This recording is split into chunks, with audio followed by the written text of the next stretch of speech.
আরে কিরে দোস্ত কেমন আছস? এই তো ভালো আছি, তুই কেমন আছস? ভালোই আছি। তার সাথে এটা কেডা চিনলাম না তো। আমার মামার তো ভাই বেড়াইতে আইছে। ও আচ্ছা। তোর একটা অফার দে, তুই যে তারে রাগ তুলাইতে পারস 2000 দেখ, আর যদি না তুলাইতে পারস তুই আমার 1000 দিবে। রাজি আছস? কি তোর বাইরে রাখ তুললানি লাগবো? আরে এটা কোনো বিষয় হইলো আমার কাছে, টিয়াটা রেডি রাখ। তাইলে রাগ তুলা দেহি। আরে শুনলাম তোর বউ নাকি আরেক বেটার লাগে বাইক দিয়ে গেছে গা।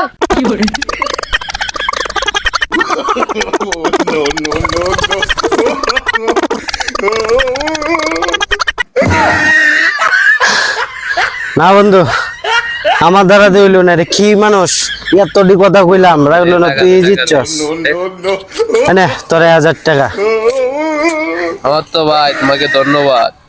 এ ভাই তুমি কেমন মানুষ, এতটি কথা কইলাম তারপরে তোমার রাগ উঠলো না? হ্যাঁ আরে ভাই কিতা কোন বুঝি না, কানে কম শুনি, একটু জোরে কই।